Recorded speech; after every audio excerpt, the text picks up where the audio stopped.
Welcome back, everyone, to our next episode of the Policy 101 series with ILMEA. We've been taking a look at policy and advocacy and where that intersects with music education. And so far, we've kept it pretty local with the state level here in Illinois.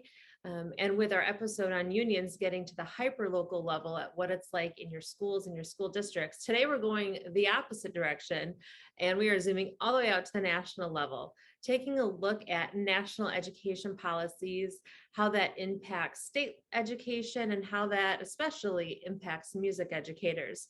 And so to talk us through that today, again, we welcome back Lauren Rupert, ILMEA's Policy and Advocacy Intern. So Lauren, welcome back, and thank you for talking us through all of this today. Of course, happy to be here. So much of policy advocacy, as we've talked about, happens at the state level. But as we're aware from the news and past legislation that we've heard about, we know that national laws can play a huge role as well. So what can you tell us about the role that national laws play in education? The federal government's main role is to protect civil rights, supplement state funding, and conduct research on the state of education. So the federal government really does have a limited role in education. As we've been talking about, and as you just reminded us, the majority of education policy is dictated at the state and local level. So where the federal government comes in, it's mostly with the financial side of things and the big picture side of things, like you said, civil rights and that type of idea. Yeah, exactly. So let's jump in to the meat of it and a lot of information to talk about. But let's talk through some of those examples of federal laws that have had an impact and might impact music educators in the future, or the ones that we often hear about in the field of education. So can you walk us through? I know some of them go back a number of decades now, but are still reauthorized and still part of our field today. So maybe you can talk us through some of those legislative actions. Yeah, absolutely. So there are quite a number of laws that that do affect education and that are relevant to us. But today we're going to focus on three big laws that you've probably heard about. So the first one has a few parts to it. This is the Elementary and Secondary Education Act, also known as ESEA. And this was signed into law by President Lyndon B. Johnson in 1965. So this is the first main law surrounding education. So it is considered a civil rights law, and it was part of Johnson's War on Poverty. So it emphasizes equal access to education, and it offers grants to districts serving low-income students. So this is where Title I funding is first introduced into law. Okay. And in general, so it provides education funding, but it does leave decisions regarding curriculum, standards, and personnel to the states. So just as we've said, this kind of solidifies everything's at the local level, but we're going to provide funding for you. And ESEA has been modified and reauthorized multiple times. So something that people might not realize is all of these different laws that you've heard of are not necessarily new laws, they're just reauthorizations of ESEA. So to dive into that a little bit more, there are three main reauthorizations that we hear about. So there's many more than three, but these are the biggest ones. The first one was with President Clinton in 1994. This is the Improving America's School Act, so IASA. This basically added in more support and accountability for Title I funds. It does introduce charter schools into the equation, so including provisions for helping charter schools, promotes safe and drug-free schools, and it also provides major increases in bilingual and immigrant education funding. So then fast forward to the early 2000s, we have the No Child Left Behind Act. So this is the one where you may or may not have known it's a reauthorization, but No Child Left Behind was signed into law by President George W. Bush. And this focused on accountability and decreasing the achievement gap. So as educators, we widely associate No Child Left Behind with testing. There is a drive here for standards-based education reform, with each state developing its own achievement standards. And it actually did increase the federal role in education. So emphasizing the annual testing that we've become familiar with, and also teacher qualifications. No Child Left Behind also did tie funding to accountability. So, for example, if your district is receiving Title I funds, No Child Left Behind basically said, okay, well, you got to prove that the funds are working and are being useful. Okay.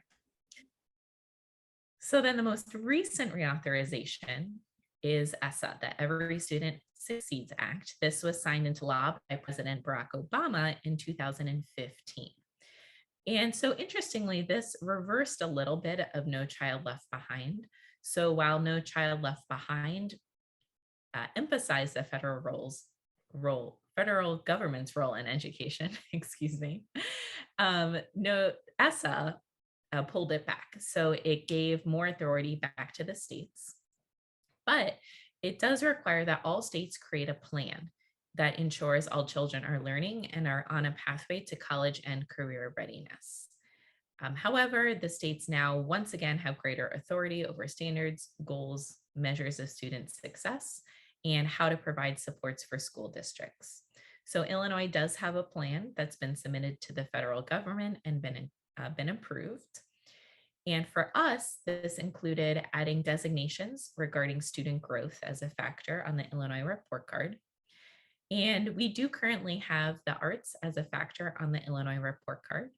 And coming up this next school year in the 2022-23 year, it's going to become a weighted indicator. So it will be more important that schools have an arts program. So when we hear about the weighted indicator, that all ties back to ESEA, which is a reauthorization of the ESEA. Correct. Okay. Yes. Now, so it all ties back to the 60s. All right. So that was a good look at ESEA and the different iterations and the reauthorizations we've seen of that. So what's the next larger federal piece of legislation that is going to impact educators? So you might have, well, hopefully you've heard of IDEA, the Individuals with Disabilities Education Act. This is from 1975. And this act supports early intervention and special education services for children with disabilities from birth to age 21. So this stipulates that students with disabilities can receive and should receive free public education at no cost to parents. And it also protects the rights of parents and children with disabilities. So we work with this every day, whether we know it or not, just based on the IEPs, the 504s that we are working with. Right. And then another law that we work with every day is FERPA, the Family Educational Rights and Privacy Act. So this guarantees parental access to student education records, and it also limits the disclosure of those records to third parties. So we're always very confidential with student data, and FERPA is why. It's not just this is something we should do. It's something that we have to do, also have to do by federal law. Exactly.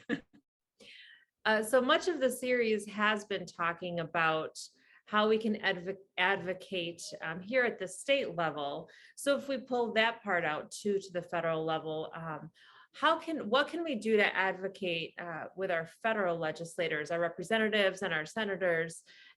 What types of action should we watch for? What does it look like at that level? Where is it maybe the same? Where is it different?